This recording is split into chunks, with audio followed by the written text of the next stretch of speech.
Welcome back to Everyday English Lounge. If today feels a little blurry, or your future feels louder than your actual room, stay with us for a bit. Yes, stay with us. And quick question. Have you ever looked for your life direction with the same energy you use when you cannot? Find your keys? I have very intense face, very little progress. Same. I become a detective for 10 minutes, then a philosopher for no reason. And sometimes the missing thing is not your keys, it is your sense of direction. It is that strange feeling of, what am I doing with my life? Which is a very small, casual question. Nice and light. Easy for a Tuesday. Exactly. Maybe you're on a bus. Maybe you're washing a cup. Maybe you're lying in bed and your mind is making everything feel bigger. If that is you, this episode is for you. Today, we're talking about what to do when you feel lost in life. Not broken, not hopeless, not lazy, just lost. We'll keep the language clear, repeat the important ideas, and near the end, we'll slow down for our word tour. This one sits around B1 to B2 level. So if a line feels a little rich, stay with the main idea first, and you can come back later for another listen. And if this episode helps you feel less alone, you can follow the show and pass it on later to one quiet friend who also pretends to have a full plan. Preferably after they finish looking in the kitchen drawer for meaning. Or the vegetable drawer.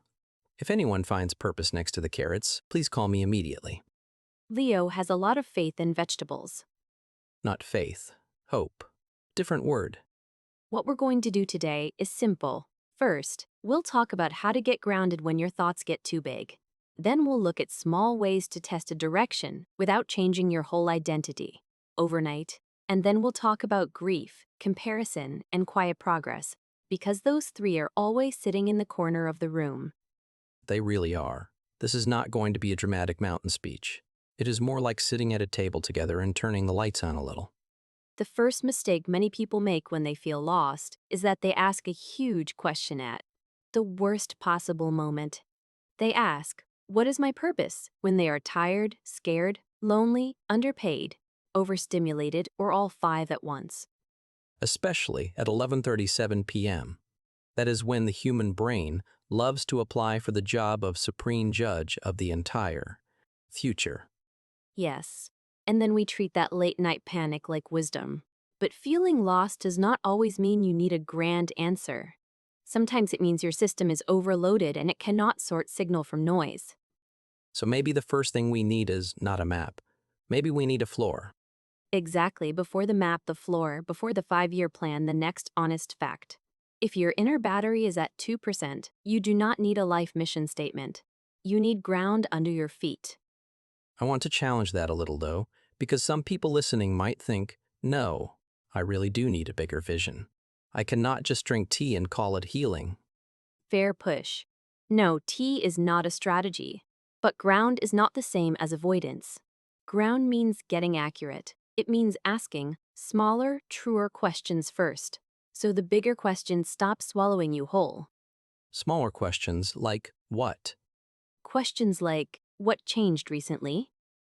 What am I carrying that is heavier than usual? What part of my life feels unclear? What part is actually clear but uncomfortable? What do I already know, even if I do not like it? That last one matters. Sometimes we say we are confused because the truth is inconvenient. We already know the job is wrong, or the relationship is fading, or the city is not working. But I feel lost sounds softer than I need to make a hard choice. Yes, and sometimes the opposite is true. Sometimes you are not avoiding a truth. Sometimes you are simply exhausted. That is why naming the feeling matters. Lost can mean many different things. It can mean uncertain. It can mean lonely. It can mean bored. It can mean scared after a big change. It can mean grieving something you never got to have. Those are not the same problem. Let me give you a scene. Imagine a woman sitting at her kitchen table on a Thursday night. Her name can be Maya. Her company just cut her job 2 weeks ago. She has 6 browser tabs open, her tea has gone cold, and every job post sounds like a different planet.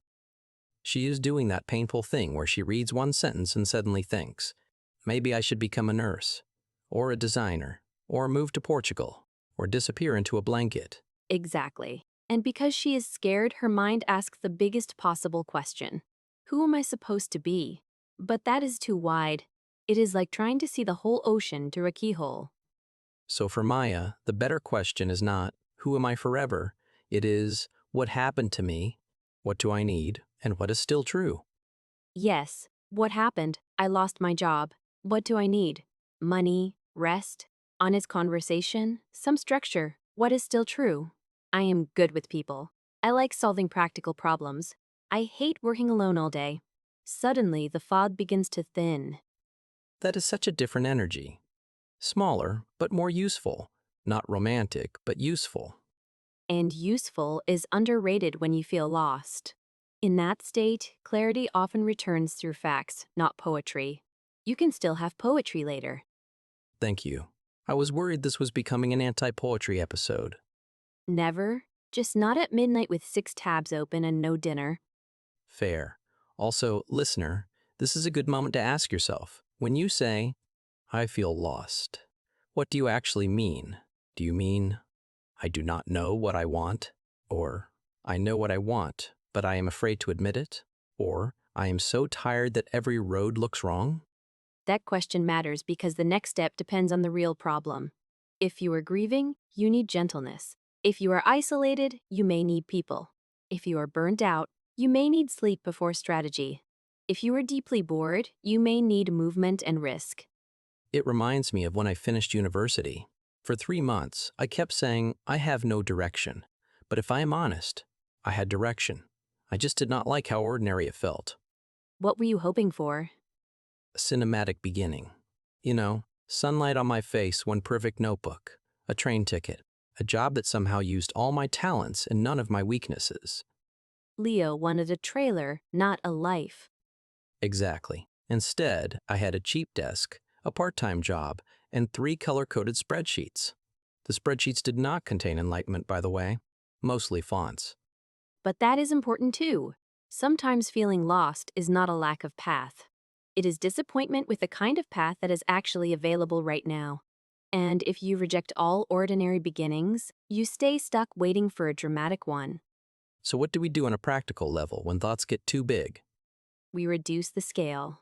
We move from my life to this week, from purpose to what steadies me, from who am I to what helps me feel more honest, more awake, more connected. Tiny shifts, but they change everything. Give us a few examples. Sure, it could be making one medical appointment you have been delaying. It could be texting one friend, not 10, and saying, I feel a bit off. Can we talk this week? It could be going for a walk without headphones and letting your mind settle. It could be writing down 3 facts. I need income. I miss routine. I want work with people. Those facts are not a full plan, but they are solid ground. And this is where some listeners might think, that sounds too small. But small is not silly. Small is what the nervous system can actually hold. Right. Think about standing in a dark room. If I asked you to rebuild the house, you panic. If I ask you to find the light switch, maybe you can do that. And just to confirm, the light switch is still not in the fridge.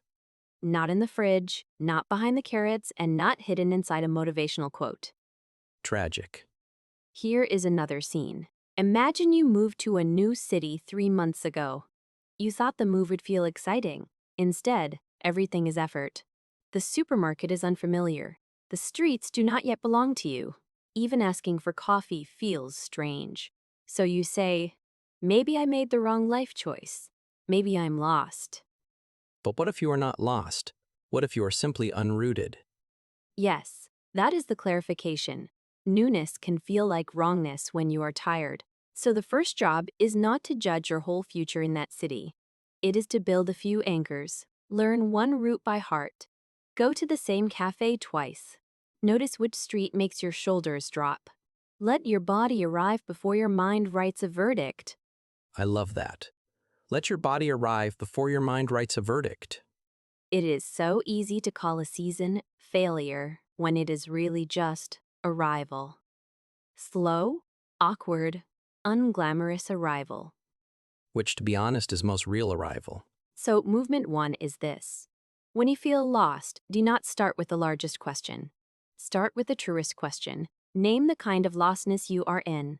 Reduce the scale. Find the next fact. Find the floor. The second thing is to stop making every next step mean forever. This is where so much suffering comes from. We take one possible move and turn it into a permanent identity decision. Yes, you send one email to a dance class and suddenly your brain goes, so this is who we are now. A dance person. Is that right? What if we fail? What if our knees disagree? Exactly. When you are lost, a lighter way to move is through small experiments.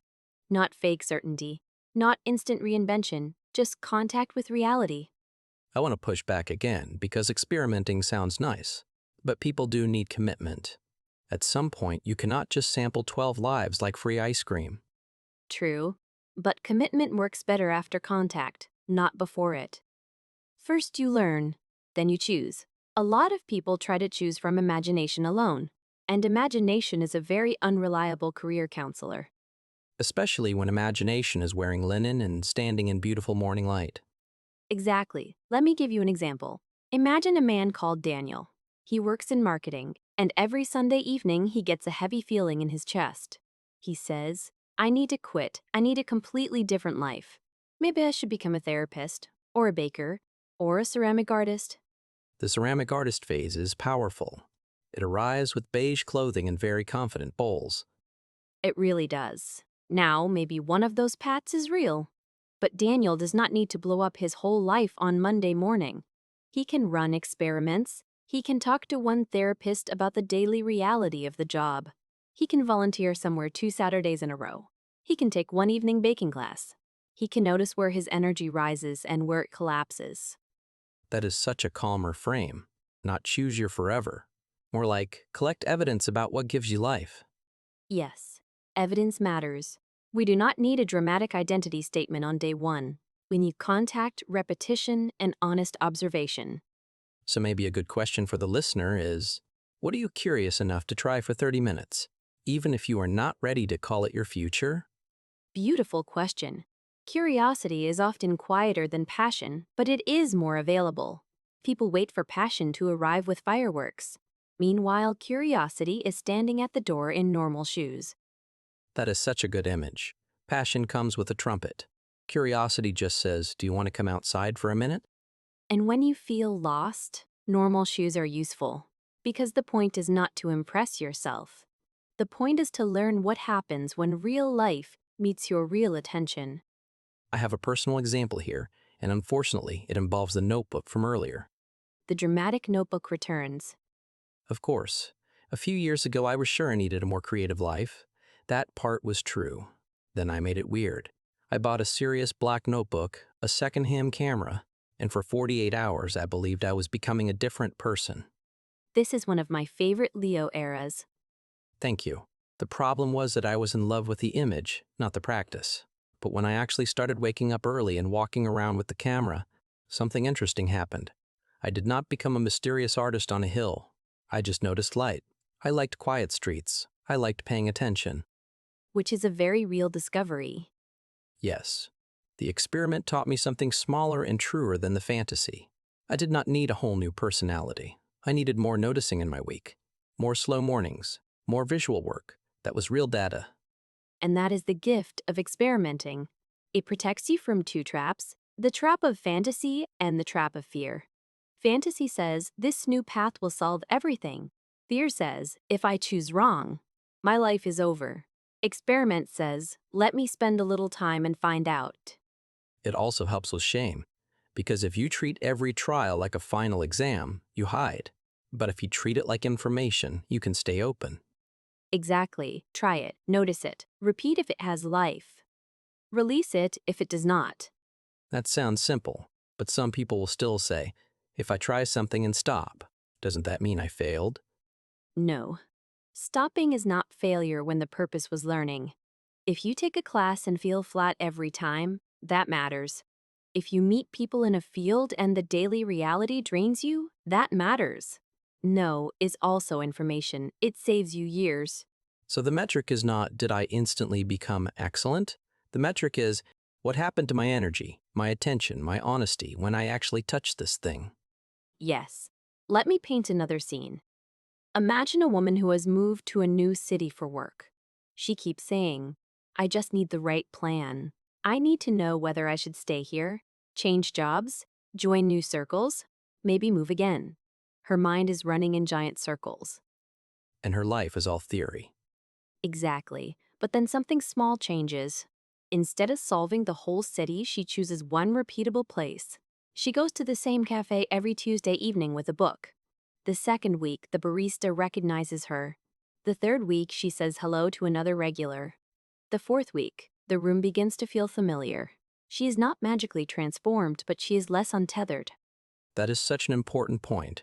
Belonging often comes before clarity, not after. People think, once I know my direction, I will settle.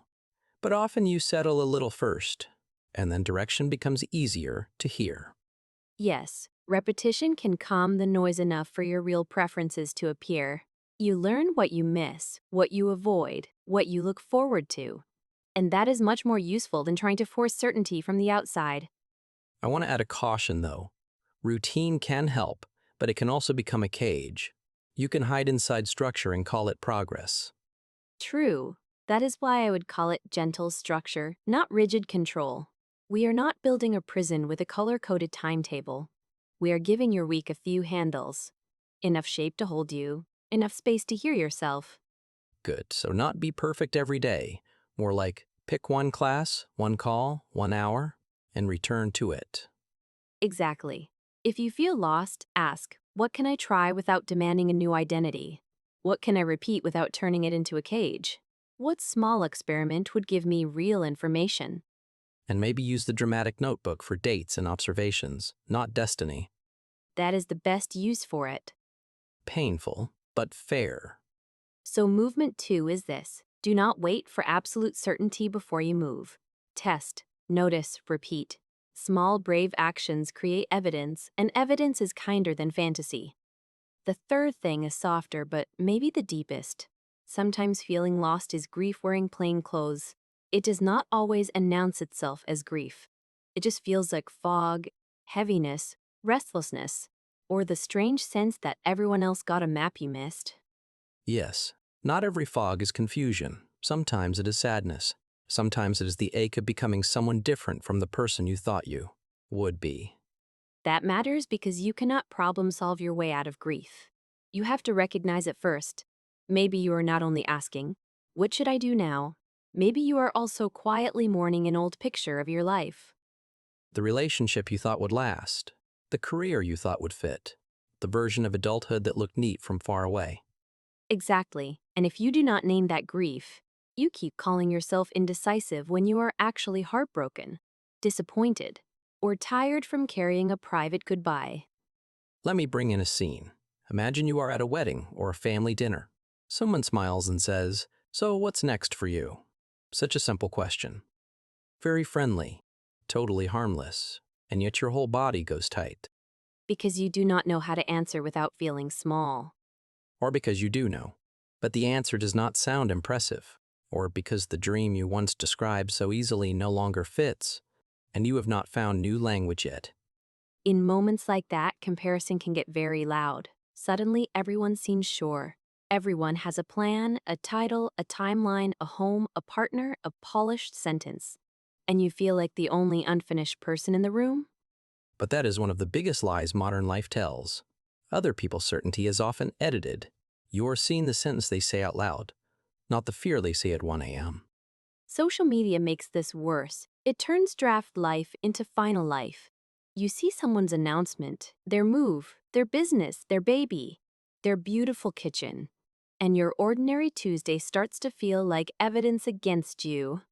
Which is ridiculous because their beautiful kitchen tells you nothing about their panic, debt, loneliness, medication, arguments, or the way they stare at the ceiling some nights. But the brain forgets that. So here is a powerful listener question. Whose timeline are you using when you say you are behind? Is it actually yours? Or is it borrowed from family, school, social media, old dreams, or people you barely even like? That question can sting. Yes, but it clears space. Because if the timeline is borrowed, no wonder your life feels tight.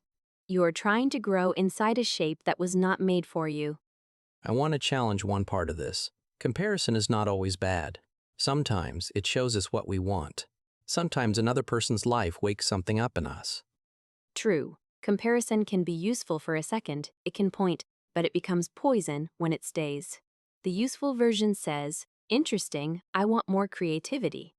The harmful version says, their life counts and mine does not.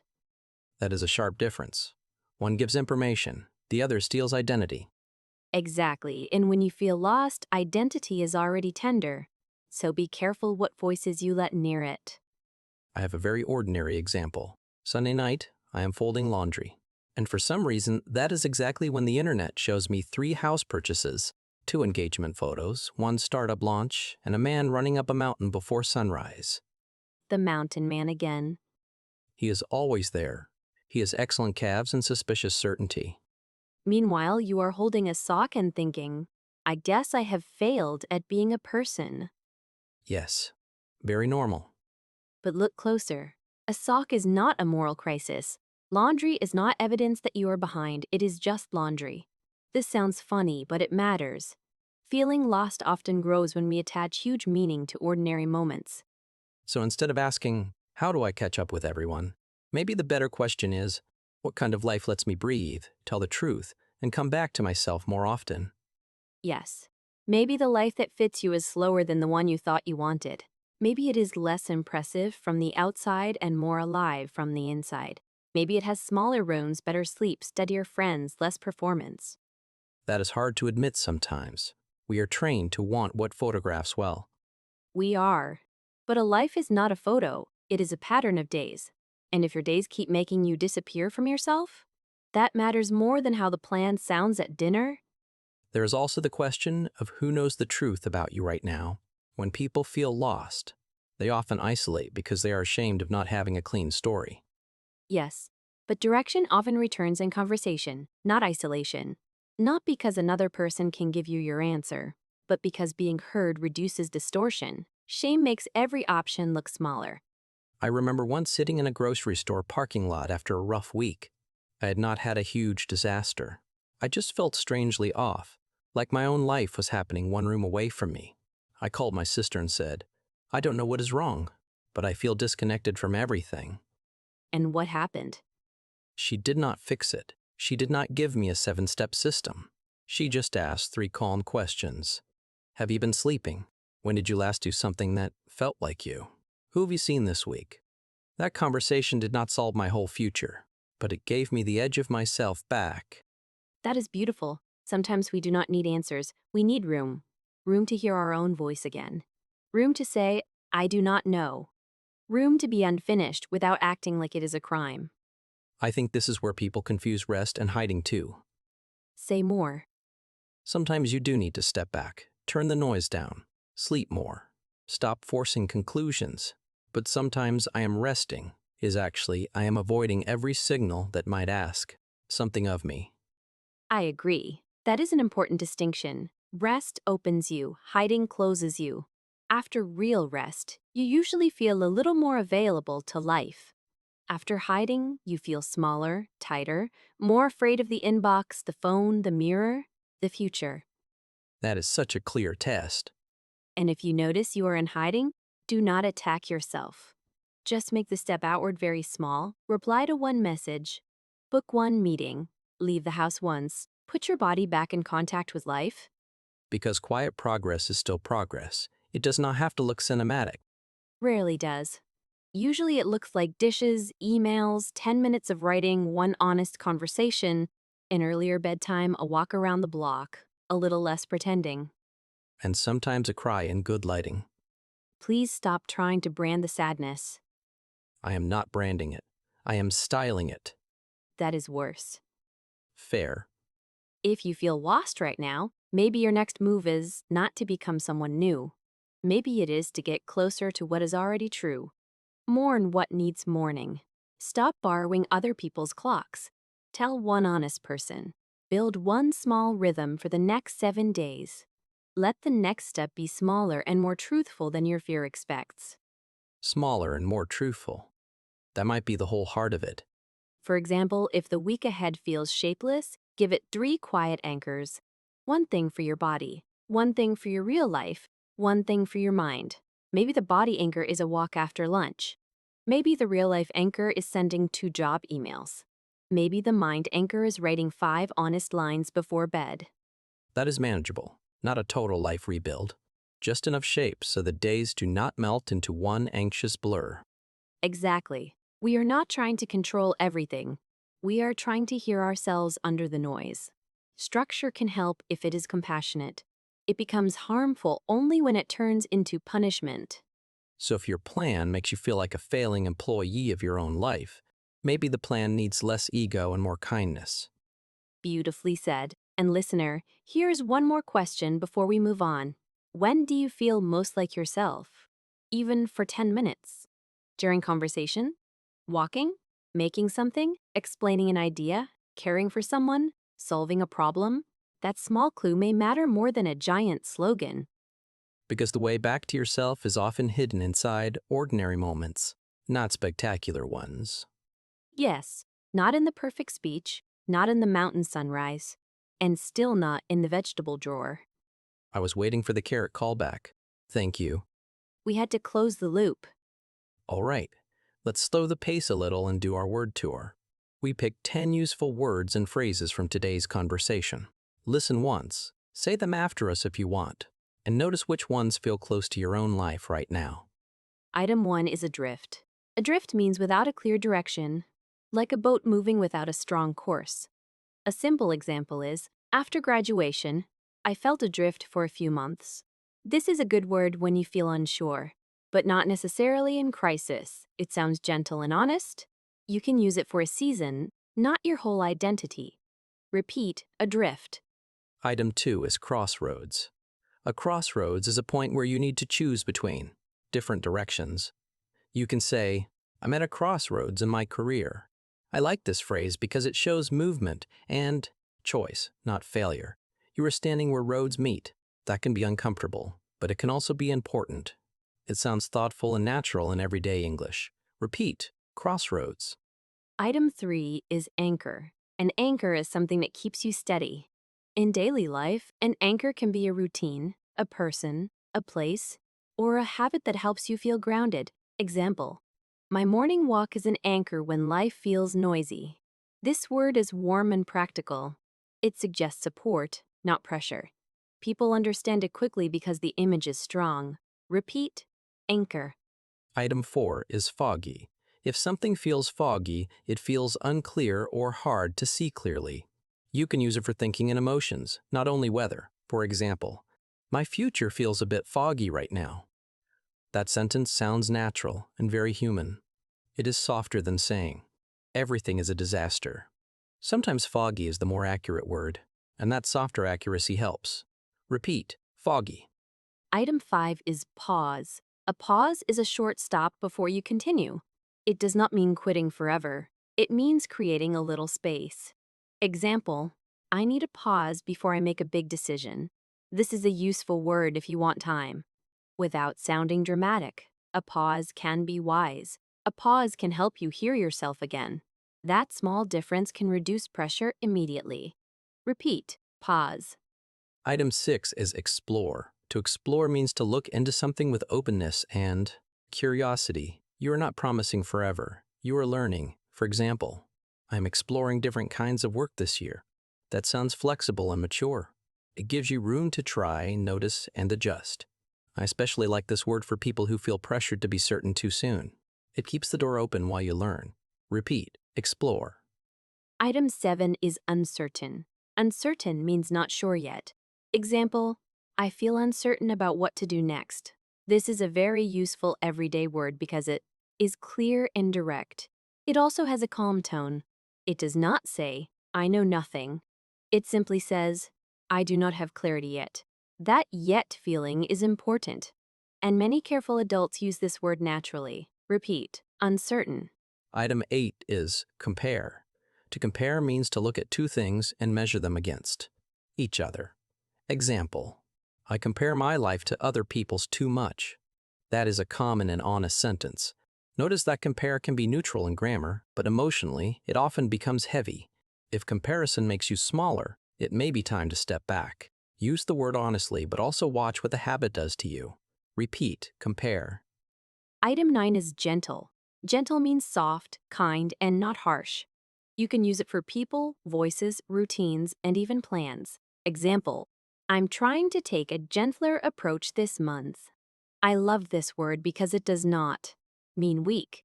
Gentle can still be clear, serious, and strong. It just leaves room for being human. It is one of the most useful tone words in daily English. Repeat, gentle. Item 10 is next step. A next step is the action that comes after where you are now, not the whole future, just the move right in front of you.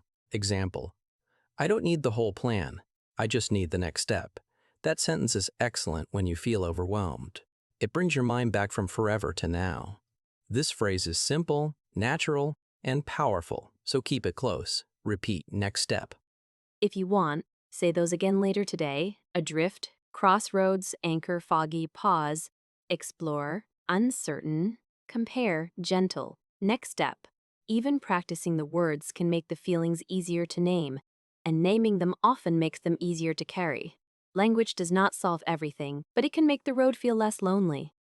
Before we go, take one slow breath with us. If you feel lost, you do not have to solve your whole life tonight. You really do not. Tonight can be smaller than that. Water, a notebook, one honest sentence, sleep. We're big fans of unglamorous rescue. Your tiny homework is this: write down one true thing about where you are, and one small next step for the coming week.